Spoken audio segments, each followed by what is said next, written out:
Hello and welcome to the Comedy Slab. I'm Shane O'Connor, he's Adrian Lacey, and can I start off by just a little word of apology by way of a forerunner to the show this evening, in case you can hear a tiny little cough in the background like that. That's my daughter, who's got a terrible stinking cold at the moment. In fact, she's just like one big blob of snot. We just ring her out occasionally, and that seems to do it. But she's in the room directly above me, so just in case you do hear any, it's not me putting it on.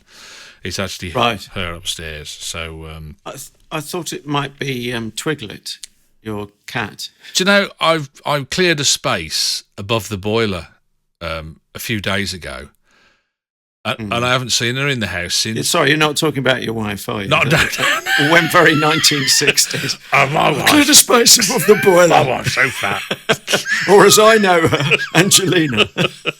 And there's a shelf above the boiler, and the cat has just taken up permanent residence there now. It was a bit foolish, wasn't it, in the winter too? Twiglet obviously thought you were clearing it for her. To her. Yeah, cats always think that, though, don't they? Cats think humans do everything just for them, so fair enough, really. But anyway, welcome to the Comedy Slab podcast. As I say, I'm Shane O'Connor, he's Adrian Lacey. If you've not caught up with us before, we both love to watch and talk about comedy, and that's basically what the podcast is about. We'll grab a show. It could either be on TV or radio or internet or whatever forms nowadays. Nothing surprises us now, does it? I'll open the fridge and there'll be a carton of comedy there one of the days, and we'll go, okay, fine, that's how we consume. It's the Internet of Things, isn't it? It's the future, darling. Exactly. Embrace it. You never know what's going to pop up next to you, as the actress said to the bishop. He said, gone a bit end of the pin. Going all old school there. I thought I'd just, in case anybody older listening, throw that one in as well. So we choose a comedy programme every week to watch or listen to. And we chat about it, and we tell you what we liked, what we weren't so keen on, what we thought of the whole thing, and we'll give it a score out of 10 each, giving it a total. Sorry, a score out of 5 each, giving it a total out of 10. I always get that wrong, don't I? I must rehearse that bit. And we'll play you a couple of clips as well. We take it in turns, alternately, to choose, and it's my turn to choose this week. But before we do that, we start the podcast on a very sad note, actually, because we've had some, again, from the world of entertainment, full stop, isn't it, really? Sad news. Not just the world of comedy, not just the world of acting, because I think her career spanned most genres, didn't it, I think? Yeah, we are, of course, talking about the now, sadly, late Dame Barbara Windsor. News of her death, as we record, came earlier today. She was 83. It's quite well known that she had Alzheimer's for, I believe, the last 6 years or so of her life. But earlier in her life, but the second act, I suppose, in terms of major acting engagements and revival of her career, when I was working on EastEnders in my sound technician days, or unsound technician, as some people might have thought. She just started one new phase for me of working more in the control room for sound. And one of the responsibilities I picked up was going along with the supervisor to the planning meeting. Actually, things are changing all the time in TV, and this is, it's good 20 plus years ago. I think it must have been 97, 98. Was that how long ago when she was there? Was it? Was that when she was there? That's when she started. Wow. And I remember the first day she was there at a planning meeting. It was a tech run, I think. So we saw the artist perform. I'm trying to think if it was, I think it was in the studio at BBC Elstree. I mean, there's a whole story there about that's where they previously owned by ATV, and where they made the Muppets, right? And not in the United States, as people often think. But and there she was, and very professional at that point, and throughout her run at EastEnders, which was a good long time. She was the Queen of the Queen Vic, in effect. And I just tweeted about it today on my own account, and then retweeted for the @ComedySlab Twitter account. which was to say words to the effect, she always arrived on set on time, she knew her lines, if she needed props, she had them, and she was very pleasant and remembered her lines and performed, and what more could you want, really? She'd had a smile for everyone.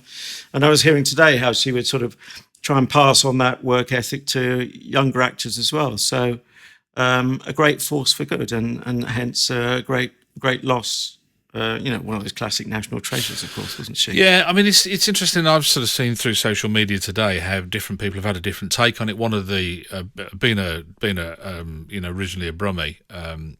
For those who don't know, around the world listening, that means from Birmingham in the centre of the United Kingdom, in all senses of the word. And and I'm on this Facebook group that I think Pictures of Old Brum or something like that. And one of them was Barbara Windsor doing something at Longbridge with the launch of a car. Wow. Which is where they used to make cars for Austin and later British Leyland. But it's kind of like the two things that I noticed today is that everybody, or a lot of people, had different takes on how they knew Barbara Windsor, which I thought was nice. And everybody had not only stories to tell, but also wanted to let everybody know how nice she was to them. And I saw a tweet. Did you know Jane Fallon when she was working at EastEnders then?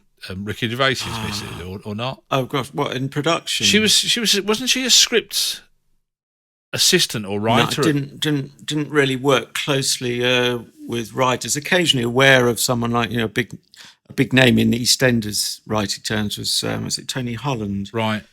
At one stage, but not normally that side of things. I was mostly in studios apart from those tech runs, and also apart from post-production, but you didn't normally see the actors or production. I saw this tweet and I thought of you instantly. I thought I'll mention this later on. She tweeted today, because I follow Ricky Gervais, and he retweeted it, and she said, I was on set for Barbara Windsor's first ever day on EastEnders. She admitted she was terrified, so I stayed there all day and chatted to her between takes. She was impossible not to like. She treated everyone from the runners up the same, with charm and grace. And my heart goes out to Scott. Is it her husband? I can't remember whether they got married. Is it a husband or partner? I think they did in the end. They got married, didn't they? I thought I'd heard.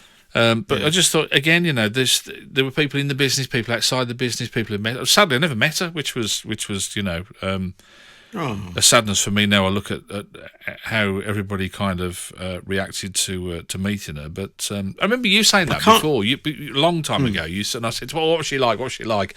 And you said, "Oh, I just remember her being just so nice." And she'd smile and say hello to everybody. Which they're not always like that, are they? People who were stars. They're not. No. So that's why it's good to point it out when it happens. I'd say more people are on the pleasanter side than is often thought by people who don't work in the business. Yeah. It's very tempting to think you hear about one bad apple and you think that's the whole bunch. But actually, if you think about it, if you're a freelance in any trade, you're only as good as your last job. And if people start finding you hard work and unpleasant, of course, some people reach the stage where they're almost too big to fail, and so they forget to be nice. I think people. I've got to ask. Just before. You say your point, then I've got something else. No, what I was going to say was I think people have a hierarchy in their own head, and it changes depending on how successful or otherwise they have been, as to whether they're talked to. And the great one, I'm sure she won't mind me mentioning this. My missus has worked with Piers Morgan,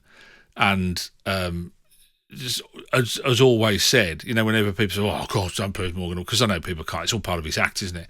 And she said, all I can tell you is he's one of the nicest, well-known names that she's worked with.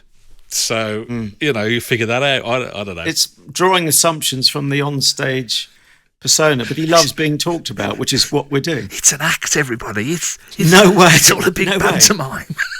So, are you pretending to be nice, or are you really nice and you're pretending not to be nice? I'm a swine. I'm an absolute swine. Sorry, I interrupted you. You were going to say something. No, the question I was going to ask as a car nerd was, and I bet you don't know, no, maybe you do, which car was the wonderful Babs launching in Longbridge? Well, there's only one icon for an icon to launch, isn't there, that came out of Longbridge. In fact, I think it wasn't Longbridge, actually. I think it was made at Cowley in Oxfordshire. Austin Legro. No, an all aggro, no.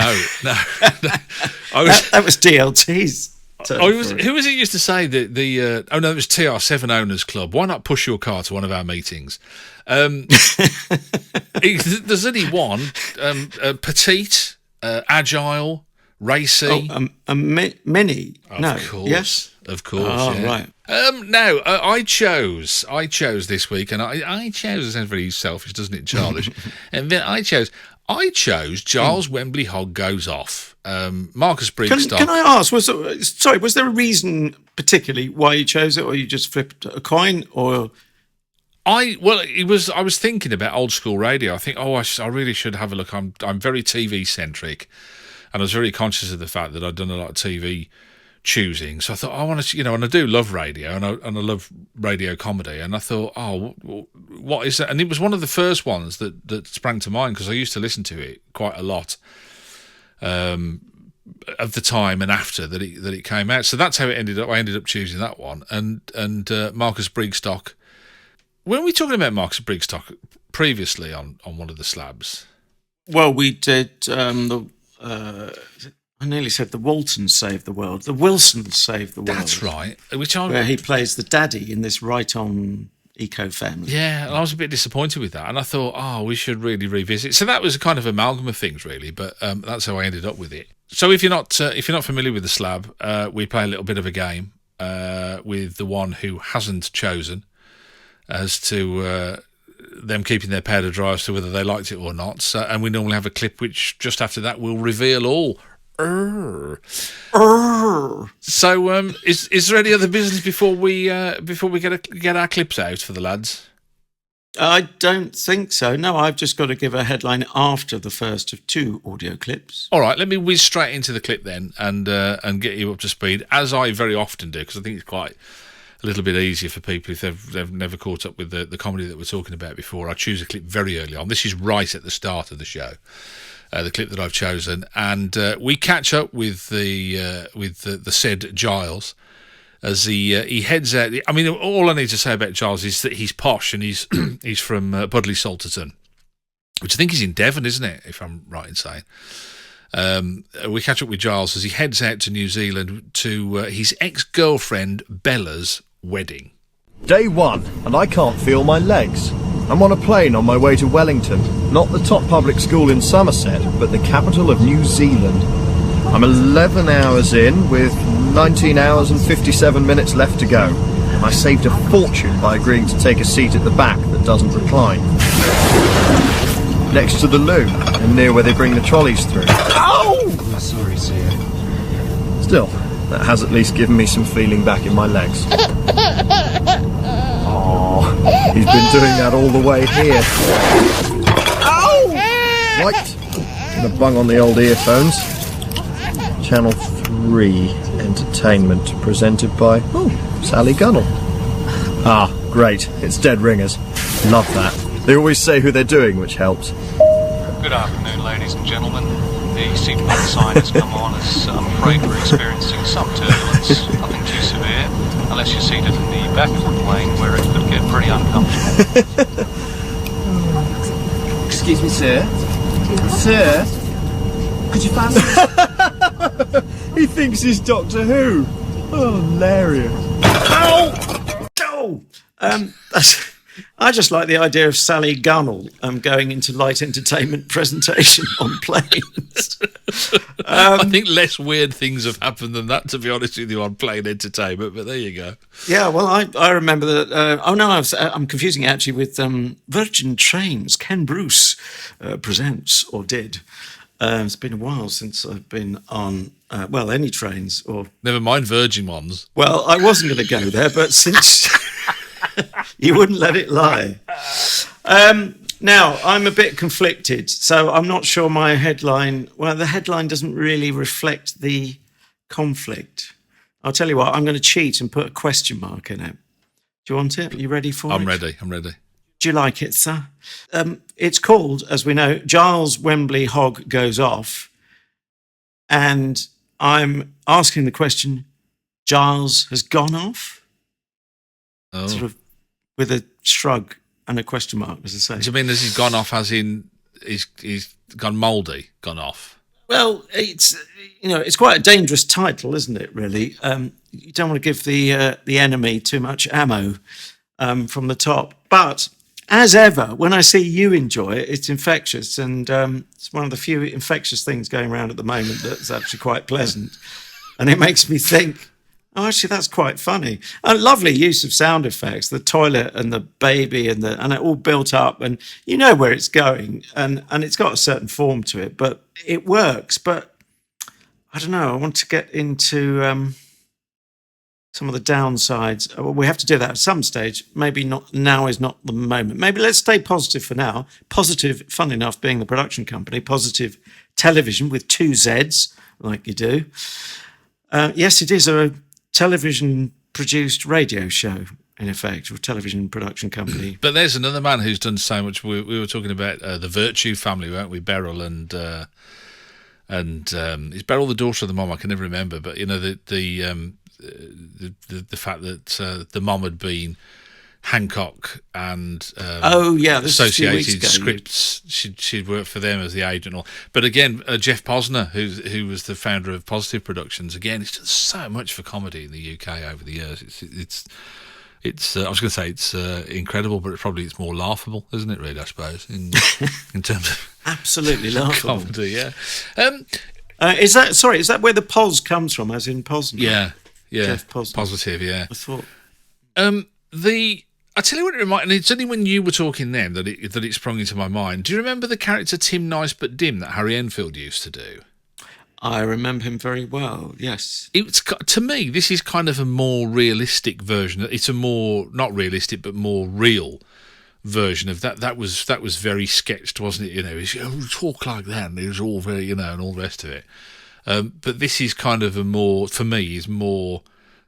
grounded, more believable kind of version of sort of the upper class twit of the year kind of thing, to quote Monty Python. But for me, one line sums up the weakness, and it felt to me, I have to say, a little overwritten. The line was, and then there was a sort of setup, underlining it, I would argue, a little bit too heavily in very thick felt pen, that he's not very bright.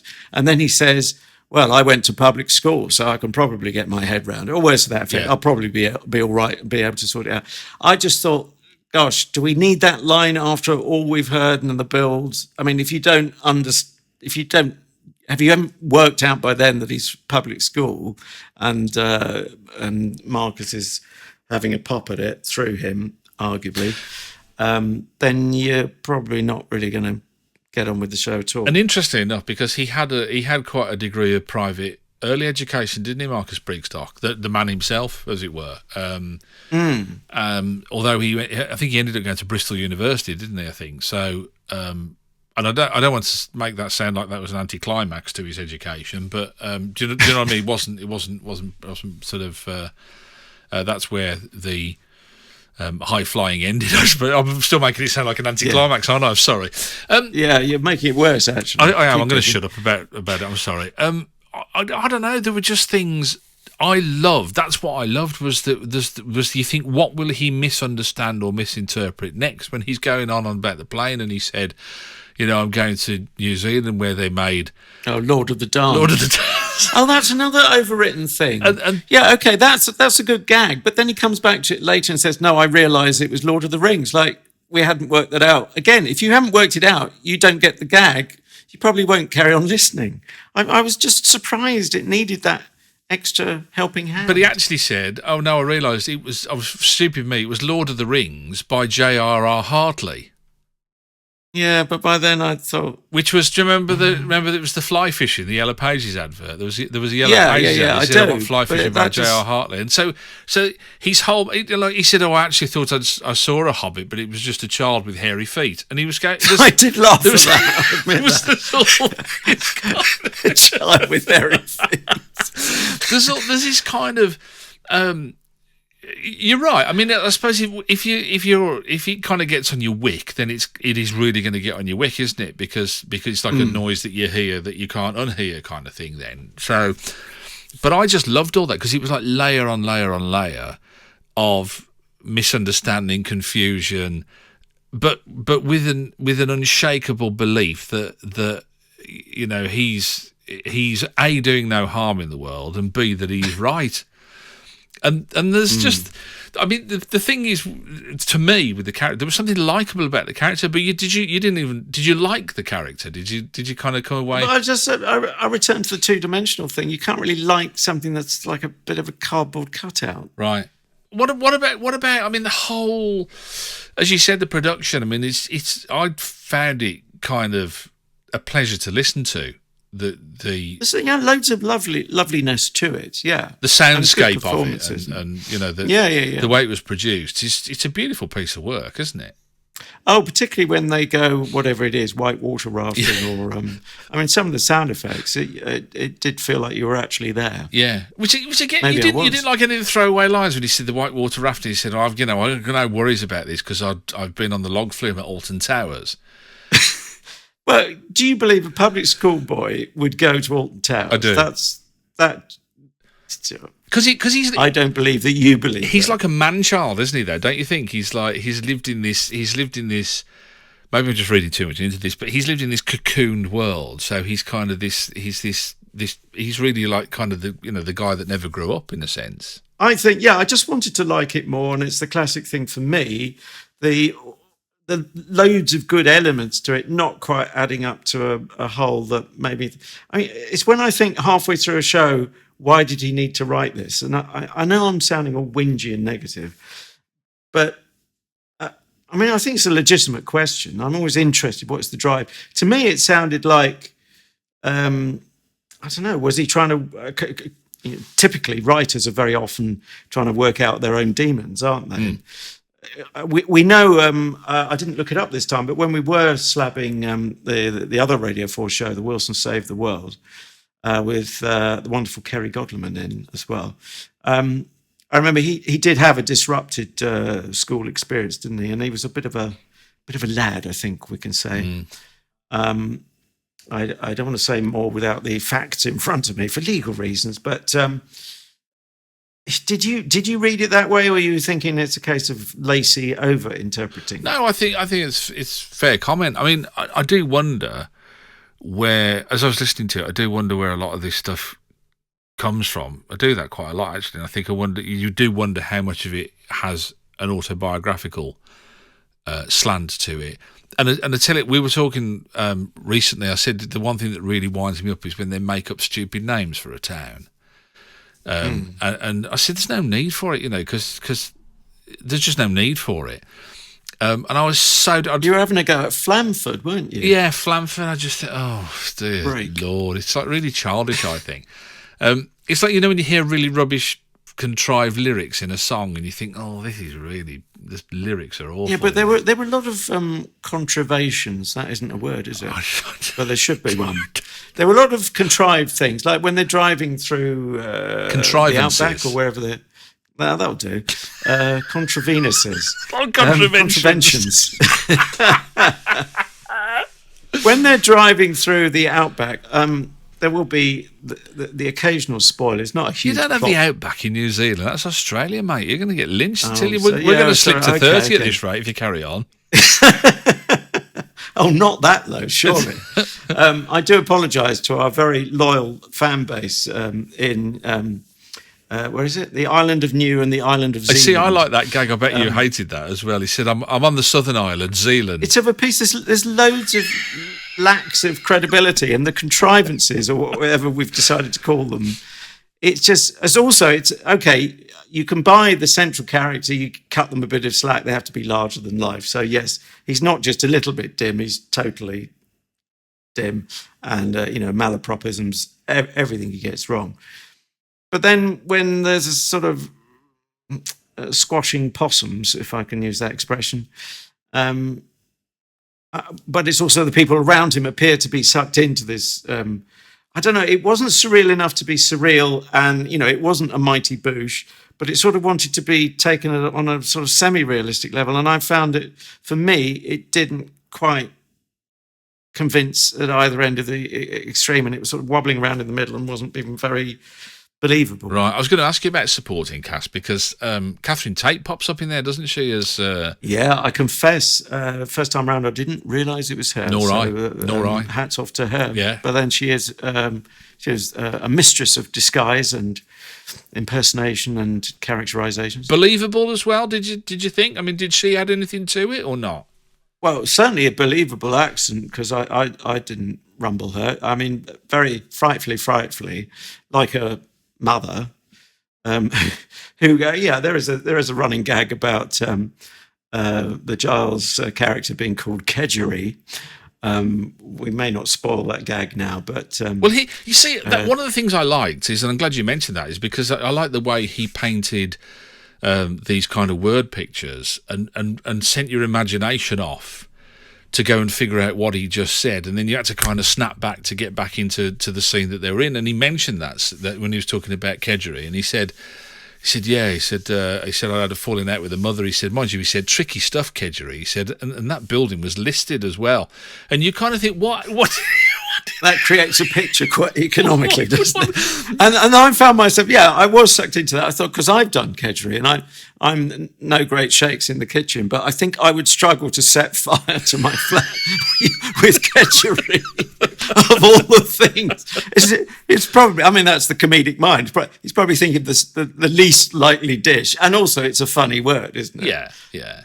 And also, he doesn't seem to query being called Kedgeree. No, he accepts it as a nickname from his what he would like to be. Well, his thing is all going whoosh over his head, isn't it? Don't you think there's a charm to that? There's a cuteness to that. The fact that makes then his Walter Mitty world makes it more, I wouldn't say believable, but makes it more plausible slightly, because he is so dopey. Well, if that's the case, and it clearly is, why did the Catherine Tate figure ever fall for him? Because he's posh. Because posh attracts posh, doesn't it? You see, well, you've got to have somebody of the same social standing, And should we have another clip and have another listen and see? I think it's high time. People can make their minds up as well. Well, his ex-girlfriend is getting married, and he's gone to New Zealand. But he's been tasked by his, what he would like to think would be his potentially future mother-in-law. She's tasked him to try and take some compromising photos of Josh, the groom. And this is how he gets on. Phew, I've left the stag party. Josh shot on the camera when they started the extreme haka. So I'm off to the hen party. A, so I can report back to Bella's mum. And secondly, so I can stare at Bella and be married to her in my mind. It's a bit creepy, actually. This is the longest trip I've ever made from Budleigh, apart from the time I got stuck in the funicular railway at Lynmouth Sands for 2 days. Anyway, it's all been a bit of a damp squid. I haven't taken to extreme sports, and seeing Bella's made my feelings for her even stronger. To be honest, I'm feeling pretty sad and lonely. I'll just report in to Mrs. Wells and hit the hay. Now, they should be in here. No, I'm not the stripper. And look, he's come as a rugby player, but with cords, bells. Look, where's Bella? Oh, who cares? Get off, sexy. Oh, thank you very much. Kick off, kick off, kick off. I'm just looking for Bella's mum. Ooh, kinky toy boy. Kick off, kick off, kick off. Help him. No, please don't. Not the cords. No, don't touch that. See, it'll be like that for hours now. Now, you love your believable dialogue, do you not, Mr. O'Connor? How do you feel about our ignoramus of a public schoolboy saying, my feelings for her even stronger? Just make my feelings for her even stronger. Does that sound conversational to you, that what a public schoolboy who's a bit of a ninny would say? Well, it doesn't sound conversational to me, but then it sounds, I think it's more plausible as conversation from him, because of who he is and because of probably what I would expect him to say. So it doesn't stick out like a sore thumb, as it were. Unlike something that happened just towards the end of that sequence.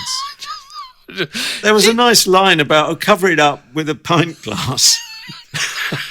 Anyway, we'll leave that to our listeners to explore. Don't you think he's quite, as a character, he's quite sweet as well? He said, I can just go and sit there and stare at Bella and be married to her in my mind. And you kind of think, he's kind of like a really sad, sweet sort of guy as well. There's a nice. I mean, I think that's the thing. There's no. I remember you and I had a conversation about Victor Meldrew, who's the main character in One Foot in the Grave, played by Richard Wilson.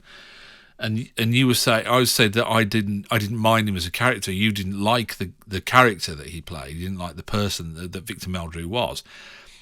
I mean, surely you must concede this, that you think actually there's no malice in the guy. He's a nice guy. Yeah, it takes a bit more than lack of malice for you to want to spend time in someone's company, I think. And that was the problem. I have to say, I mean, it wasn't a particularly onerous second listen, but we try and either view or listen as appropriate or the shows we put on the Slab a second time.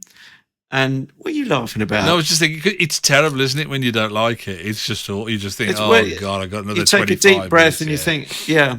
Fortunately, I've just got some Bluetooth headphones, knockdown rate supposedly for Black Friday, but who believes those are genuine? So anyway, so I was free to wander about. I wasn't limited. For the first time, certainly on these premises, I was free to carry on with my life, and I managed to carry on cooking dinner while listening, although I had to go back to the table to write notes. So if I can find a way of I should probably do that electronically, shouldn't I, rather than have... Anyway. You should get a dictaphone like Alan Partridge, shouldn't you? Use your finger like everybody else. No, that's another joke in time.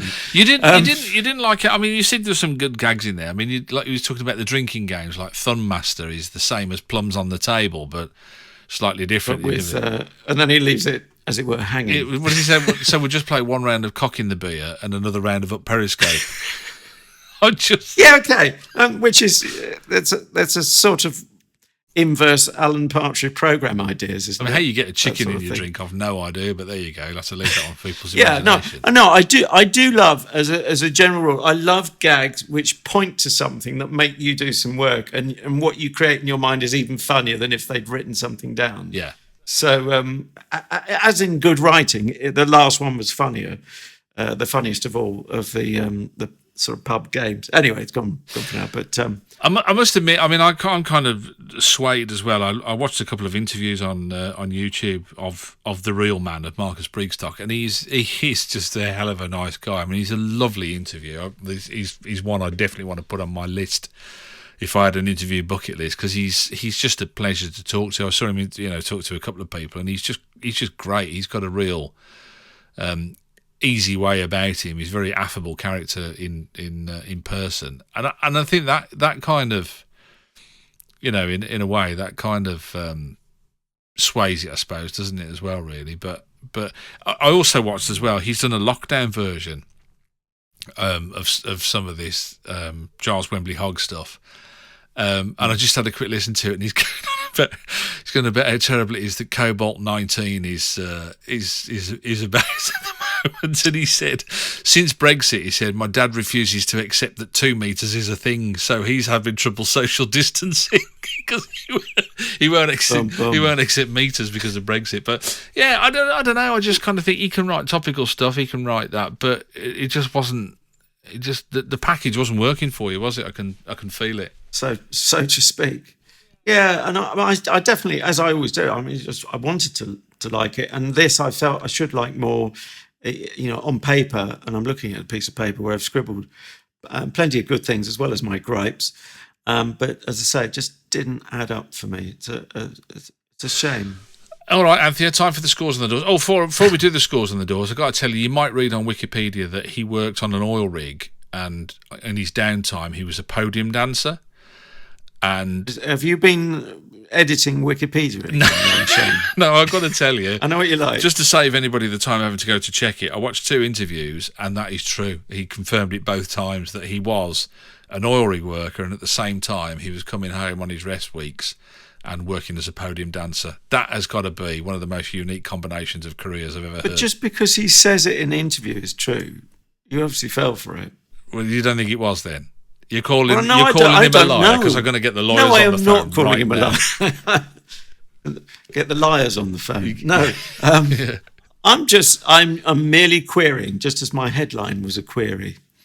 Oh dear! But hey, you're in one we of those. should go to schools. You're in one of. I'm in one of my. You're in one of moods. those. I'll put you in one of those moods. I can tell. And again, maybe we should have a sort of seasonally adjusted score when I come out of my dark moods. well, maybe we could get you one of those. Have you seen those big lights that you can get? They're like a big. They get you one of those and hit you with it. You saying I'm sad? I'm seasonally affective and disordered. I bought one of those. That's probably true. I was going through a tough time in the winter months, and I bought one of those once. And the only thing that cheered me up was when I returned it and got my money back. And you gave it a good rating on TripAdvisor or whatever it is. on whatever it Lit was. Advisor. Yeah. Lit Advisor. Yeah. Come on, then. Whose turn is it to go first with the school? I feel you should. I think I should. You know, the more I whinge on about it, the more I'm inclined to be less generous, which is a horrible thing, isn't it? But then, in the run up to Christmas, I'm feeling a bit grinchy. So I'm afraid it's going to be a 2.5 out of 5. Oh dear. Brutal. I'm going to give it. And I don't know whether you'll go, oh, whatever. But I wrote this before you said you're 2.5. But I was going to give it 4 out of 5. Gosh, you've given a run of 4s recently. Are you feeling all right? Have you had a knock to the head? We've been doing some great stuff, haven't we? We've been reviewing some really, really great comedy. I've really enjoyed most of the stuff that, hence all the 4s. But yeah, so 6.5 out of 10 for Giles Wemmbley Hogg Goes Off. Sadly, I think you can't. I mean, I don't know, why do they do this? The BBC have put it up on their website to say, this is not available. This is it, and then you click on it. It goes, none of the episodes are available. Thanks for that. Well, that was a wasted 5 minutes I'll never get back. But you can get it on Audible. You can get the whole series on Audible if you wanted to go and you can sign up, I think, for a free whatever, and you could actually listen to it that way if you wanted to. I think so. You could do. It's up to you. Bit ironic that you have to go to Audible for a BBC show that you can't find on the BBC website. Don't even start me. I'm not going to do your work for you Don't even against start me. my sometime client, Auntie, as she's affectionately known. Don't even start me. Anyway, go on. So can I just? Okay. Oh, sorry. Can I just say, because it'll bug me otherwise? I've got to mention Budleigh Salterton. I was saying about made-up names in comedies. And one of the reasons I fell in love with this as well when I first heard it was because he's from Budleigh Salterton, which I always thought was a comedy name. And in fact, a lot of Birmingham people go on holiday to Devon, or used to in the late 70s, early 80s. And we go to Devon on holiday, and we always thought it was hysterical when we arrived at Budleigh Salterton on our way to wherever it was we were going to. Budleigh Salterton. We'd all go, Budleigh Salterton. What kind of name's that? You know, why can't they call it somewhere nice like Alum Rock? Well, here's... Dear listener, you missed the eyes then. They followed me around the room, around the Skype. That was quite haunting. I don't know if I'll live that down. Can you think... Here's a comedy trivia point, and you can play at home, but don't phone, as a certain Steve Wright used to say. Can you think of a comedy performer who... I don't know that he lived there. He may well have done, but his name, first name and surname... together is the name of a place. I think it's in the north, he said vaguely, being a southerner. Possibly Yorkshire, but I could be wrong. It's not Chubby Brown. And it's rather well known. No. It's not Cliff Richard. Well, no, Chubby Brown's real name is Royston Vasey. Well, so I looked that up and I couldn't stand that up. I'd heard it. I think it's one of those myths. Yeah, but that's back to front. That's a fictional place name for League of Gentlemen, isn't it? Yes, yeah. I was asking, there's a real place name which has been taken lock, stock and bleeding barrel by a comedy performer who's rather well known for doing comedy songs. You will know him. I've never heard you mention him in the sense of being a fan, but we should put him on the slab sometime. No, go on. Give up? Boothby Graffo. I was going to say Boothby Graffo. A village. But why didn't you? I didn't want to embarrass myself in case it wasn't. I'd already said. No, it's absolutely true. It's a place name. I already said Royston Vasey, and you shot me down there like that. That made me look well, like... yeah, but that didn't fit the bill, did it? You did it again. Question. Oh, you make me sick. No wonder nobody puts their hand up.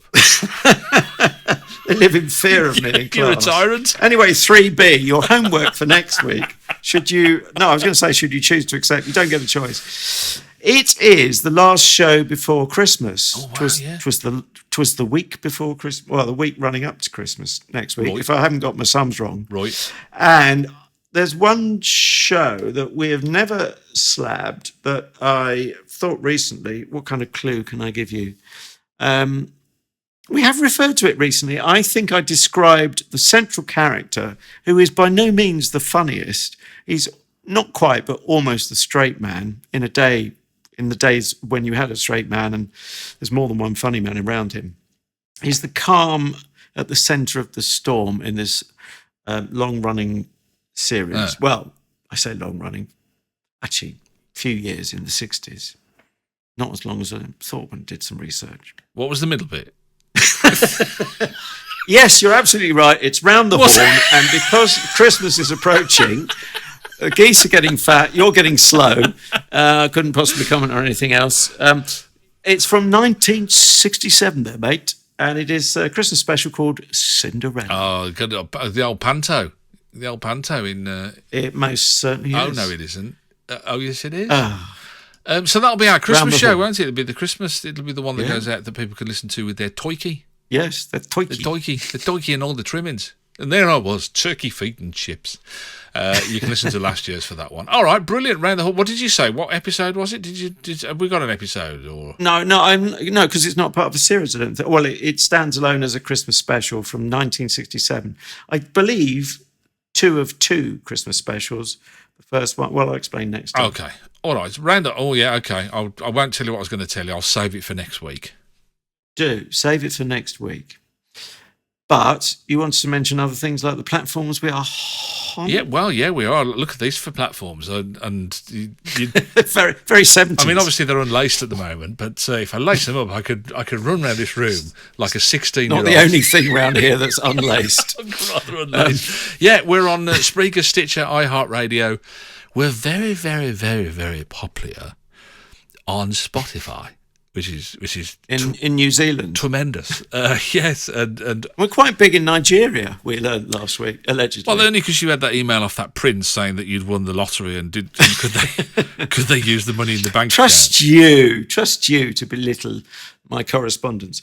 Anyway, for my part, I will say, as I always do follow us on Twitter. We are at Comedy Slab, as you heard earlier, and that's also the handle at Comedy Slab for our Facebook page. If you could like that and follow us on the former, that'd be fantastic. Personal recommendations to your friends and family, particularly over Yuletide, but we're not just for Christmas, we're for all year round. And of course, our archive is up as we speak, 125 previous shows. What is it, O'Connor? Oh, do us a favour, will you, as well? If you go anywhere near iTunes or Apple Podcasts or whatever they call it this week, if you get the chance, could you put in a nice review? Because there's only some really horrible ones from 2 years ago. Don't steer them to the horrible ones. Well, that's all you see, and it's really getting on our wick. I think we're flogging our guts out here, and you think, can some just put a couple of lines? That's all you've got to put, and just put.